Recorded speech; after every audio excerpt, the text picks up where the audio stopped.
I'm over it. Are you? It's time to get back to the basics and prove the power of a well-stocked pantry. No more grocery shopping, no more monthly stock-ups, and no more food delivery boxes. We're going to eat from our stores and travel into the depths of the pantry. The goal is to get creative and save some money, as well as learn some new skills this month. So let's jump in and take it all the way from pantry to plate. Everything around here is stuffed to the gills, but we've been in a rut lately. I feel like summer really has the opportunity to do that to us because I want to spend time just like you anywhere but in the kitchen when the weather is so beautiful. But the truth is, we have to get back to the basics and start pulling out some of those cuts of meat and things that we don't typically eat and put them into the rotation. So today I'm going to bring you along as I spend my afternoon prepping a whole bunch of options for the rest of the week. And before it's over, I'm going to show you a couple of our basic pantry meals that I've already put into play this week. And yes, I am doing a pantry challenge in the middle of the summer, which I typically do in January. But I feel like at this point, I don't even have room in my freezers to pack in all of the tomatoes that are coming in off my plants. And that's a problem. So I feel like now is the perfect time with the addition of all of the fresh produce coming in from the garden to get creative, get back in the kitchen, and get things situated before we head back into our school year in just about a week. And when I mention projects, I mean projects. These are old soup bones that I was given from my mom. They've been around for a very long time and need to be taken care of. Plus, we have a bunch of deer tenderloin from our last year's harvest of deer. These tenderloins are absolutely delicious, as is the corn I'm about to open up right now. But I just get in this habit during the summer of going to the old basics and eating a bunch of taco bowls and all the easy grabs. So I want to bring you along as we jump back into the routine, get creative, make some new, fresh, delicious meals, and get rid of some of the food that's been hanging around far too long. I don't know if you noticed a minute ago or not, but I have a ton of pork fat that I need to render down as well. So when I'm talking about projects for the next month, that is not an overstatement at all. My first plan of action for today, now that I've taken a look at everything and kind of have an idea of what's going on, is to go ahead and thaw out a whole bunch of meat. I'm going to do pork stock and beef stock and a pork roast. Plus I'm putting a deer tenderloin in the refrigerator. So I have that for a couple recipes later in the week, as well as a flank steak that we pulled out of the deer before we send it off for processing. Now I will roast off these bones later. So my main goal right now is to thaw them enough to where I can break them apart and get them on a roasting sheet into the oven. In the meantime, while those are thawing, I'm pulling out something else I have drastically neglected this summer, which is my sourdough starter. I go through times where I really use this nonstop, but mainly not for bread. And I'll share a little bit more with you about that later. But for the summer, as with everything else, we've been heading off to the pool and the lake and vacation. So I just have put it in the refrigerator and I've let it go. But now it's time to bring it back. So my plan here is to feed it. I'm going to feed it about 3 times over the next 24 to 48 hours and make sure I have it nice and bubbly and try to get it back into action so I can make some quick wins. Now, no, again, not bread. We're going to start with tortillas, which are an absolute favorite for my family. And if you went along with us last week or last time I uploaded 2 weeks ago on our vacation where you saw all the meals that I packed, you will remember that we finished the last of our sourdough tortillas out of the freezer stash. So it was the perfect time to add some more in. Now, if you are new to making bone broth, I want to tell you this is where the Instapot becomes your best friend. It takes a process that can take almost a full day or even more and cuts it down to just a couple hours. So once I get my really knuckly, meaty bones in there, I am just putting them in to soak in some vinegar for about an hour while I'm roasting off the really meaty bones to give added flavor. The bones will go in the oven for about 30 to 45 minutes, and you just have to kind of keep your eye on them to make sure they're getting the color that you're looking for. While they're in process, I'm going to turn my attention to tonight's dinner. Anytime I'm doing a big cook-up day and I can get something going for our dinner early in the day, that is a huge win because I'm not tired at the end of the night looking around wondering what's for dinner. Tonight, we are having what I consider an absolute basic pantry meal, which is roast potatoes and carrots. Now, the first step for me is the most important and not one that I used to do, but you need to sear off the meat. It adds so much flavor to get that really nice caramelization on the outside, I absolutely would recommend it just for the added flavor alone. Now, since my oven's on and it's a hot July day, I decided to pull out my donut portable induction cooktop from my friends at Sierra, who happen to be the sponsor of today's video. I've had this little beauty for a couple months now, so I want to give you a quick update on how it's going. I will confess, the more I use it, the more I love it.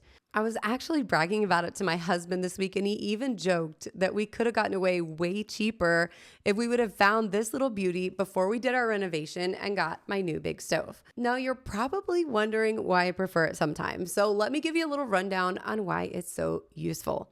Firstly, you can take it anywhere, from a backyard barbecue to travel. The donut induction cooktop is super lightweight and travels well. It also offers the convenience of being able to cook anywhere, even over here by my window, so I can watch the kiddos outside playing. Now, the next thing that I love is that it's ready when I am.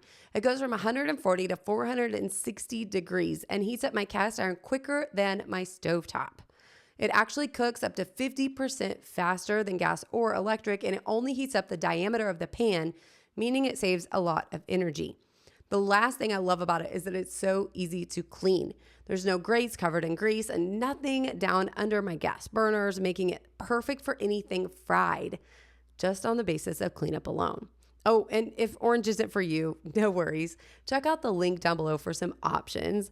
And if you're ready to increase your speed of cooking and cleanup, make sure to use code HOMETOWN and the link below to save on the sale price. And currently you can get this awesome little mini chopper, which is like my new right hand.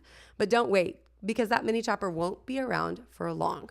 Now, jumping back to those bones, they are ready, or at least they look like they are on the outside. You'll see in a minute that they've thawed enough that I can pull them apart. They're not totally roasted off on the inside, of course, because of how they've been positioned, but they have done a good enough job to go ahead and get them in and move on to the next steps with this broth. Now, to the bones, I am going to make sure they are covered in water, plus add in some carrots, onions, and celery. Now, a few years back, I was listening to, I think it was Carolyn from Homesteading Family, and she was talking about how she makes purchases and when she makes them. She said if she's going to go to the effort of purchasing a product instead of making it home, she always buys it in the final state in which she wants to use it. Hence my pre-chopped, diced organic carrots. If I'm going to buy carrots, why aren't they already peeled, sliced, and ready to go into the recipe? It seemed like a genius idea. So now I do the same thing with my celery and my carrots, and I always have the basics on the hand throughout the fall to where I can just go in and have everything I need for a beautiful stock or a soup at a moment's notice, plus it's pre-prepped. Now, I buy mine in bulk from Azure Standard. If you haven't ever shopped with them before, make sure to do it. You will be in love with their prices as well as the way that they handle their business. They're a really, really great company to work with. Now, I'm filling up 2 more pots here, and these are for the pork bones. I have 2 8-quart Instapots over on the left side of your screen. The 2 on the right are smaller. They're 6, I think. I pick these up anytime I'm at a thrift store or a garage sale, and they look like they're in great shape for a great price. I originally started with just the Pampered Chef one, which you can see is the only one that sticks out there. And I've added those others. I think I paid $5 for the last one that I picked up here locally. And they are really amazing for days like this when I need to get a lot done and don't have the time to do it. Although, one word of caution, putting 4 Instapots on a single wall or a single breaker isn't really ideal. So make sure to spread them out in your kitchen or even put them in another room. There's no problem with that. But you might throw a breaker, or at least I did, when I had them all on the same wall with my garbage disposal and my dishwasher. Now, my next order of business is to refill all of my bulk goods. I keep these 5-gallon buckets full of my backup stock downstairs in my basement. But when I get out upstairs, sometimes I'm hesitant to walk down there and get what I need. So I had a few jars that were out right now and decided to go ahead and get everything filled back up so I would be ready to go for my pantry challenge. It's amazing to me what a difference it makes in the overall feel and flow of the kitchen when everything is full, well stocked, and ready to go. So I'm filling up my oats as well as my hard white wheat, which is my go-to when I'm doing freshly milled products, even though I have other options on the shelf. But when I got this done, everything just seemed to flow. Now, when I say that summer really took me out, you're about to see just that. Check out my salt crock, completely empty. I used the last teaspoon to make bread last week, before we left on our trip, and that was the end of my salt, and I didn't even go fill it up. So taking a moment to just restock everything, including my salt, is the way to go.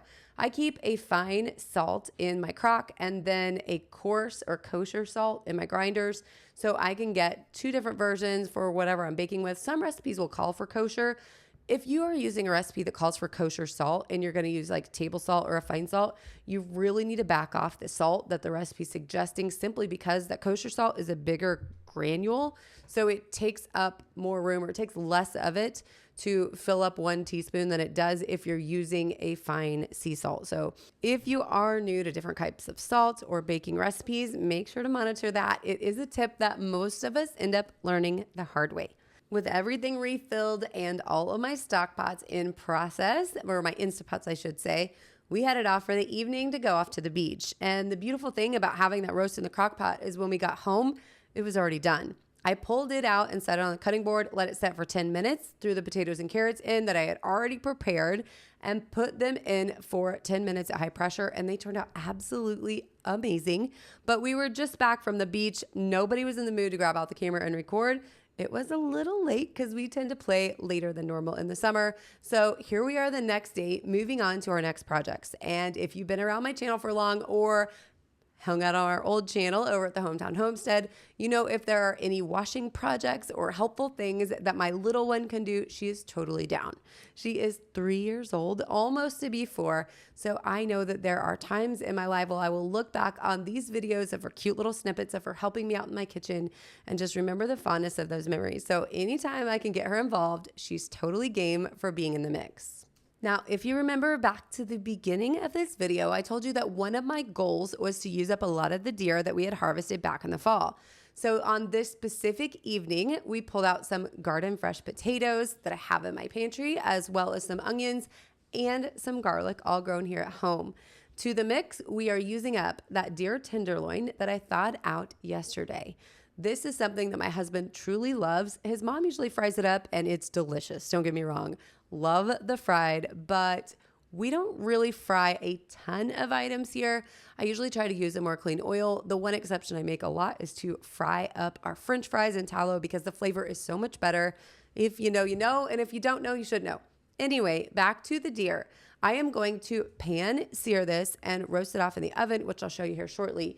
But our favorite side to go along with anything that we're roasting is a mix and medley of vegetables like you see here. So to get these done, I throw on a little bit of avocado oil and I'm putting them on my sheet pans. In the beginning, I thought I could do them all on one, which I have a problem with on occasion, thinking I can put more on one pan than I can.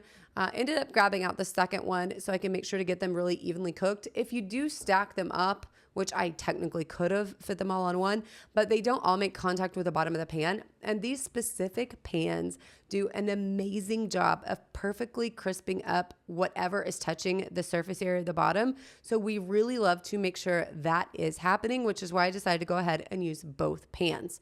Now, we have the deer out coming to room temperature and the potatoes and onions in the oven. So I decided to run out to the garden, grab something green.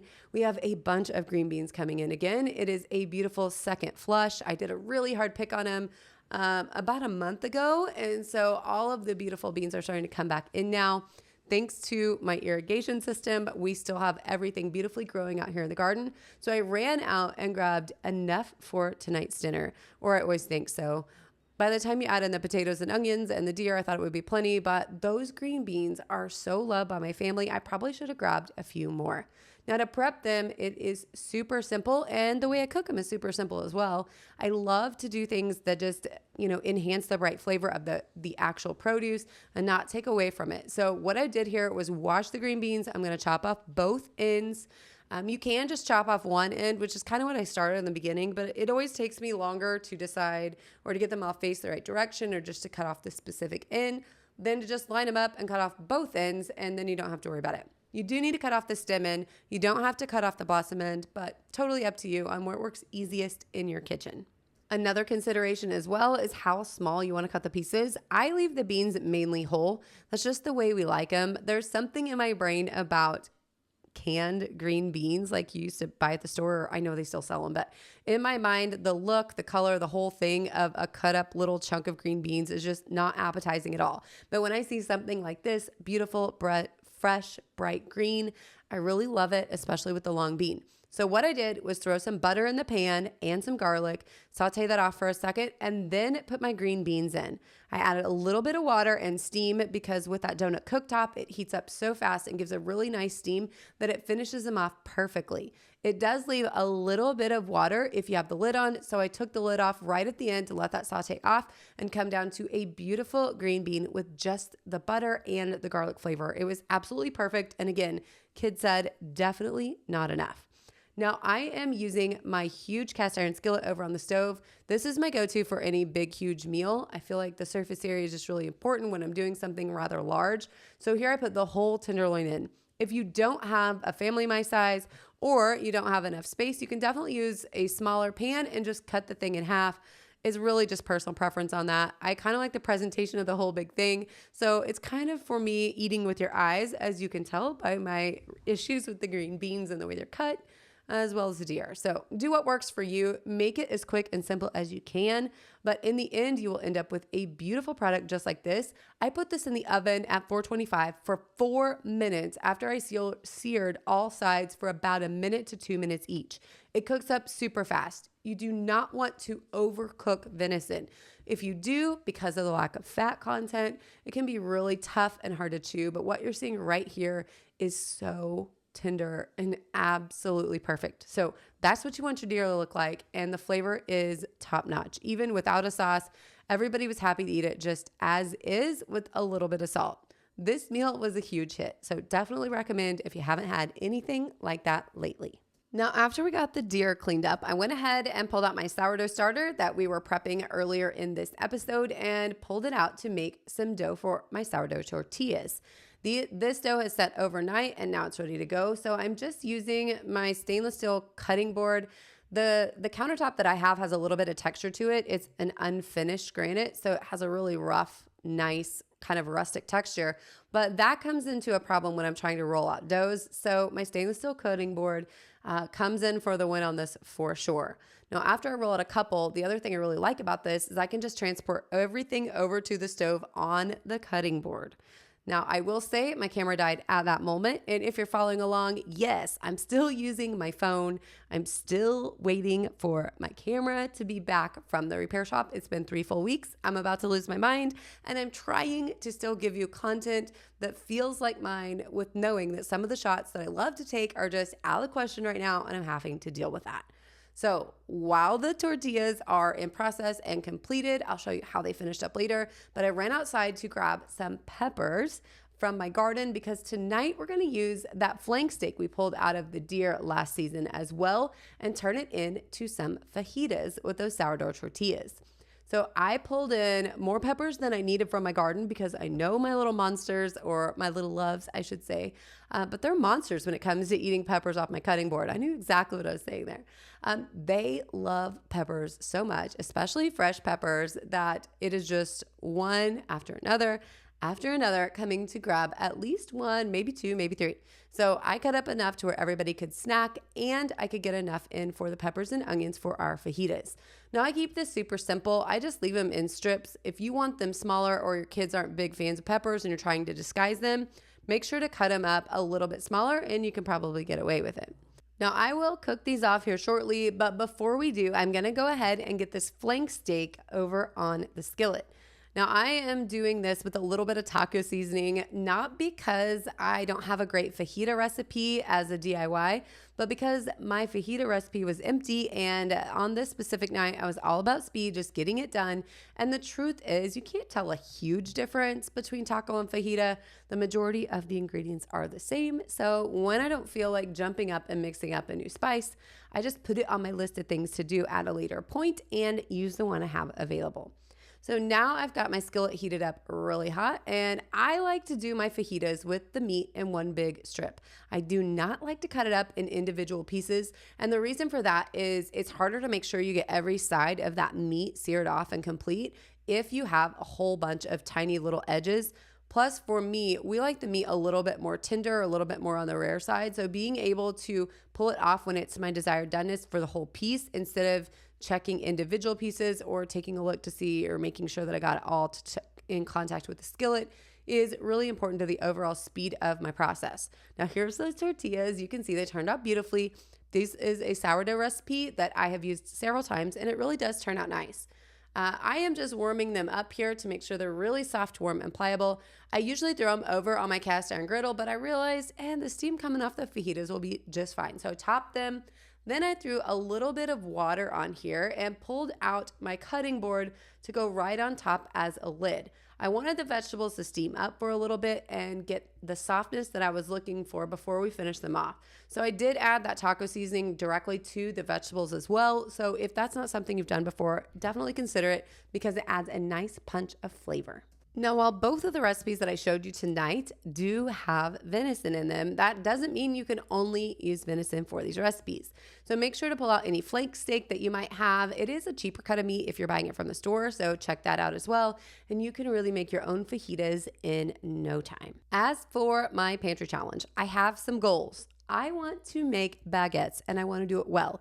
It is something I've never worked on before, so I hope you are interested in joining that process, or if you have a good baguette recipe, make sure to leave it down below. I don't care if it's sourdough or regular, I will go either direction. I also want to go this whole month without any grocery store. It's time to get creative, but if my kids are interested in some fresh fruit, we probably will make that the one exception. Although we do have some friends that need us to come out and help them pick their peach tree soon, so thankfully that is something we won't be purchasing as well. But for now, I want to thank you for stopping by Pantry to Plate. I hope you will join me in this pantry challenge and see what you can come up with. And make sure to check out that link for Sierra down below and grab your donut today.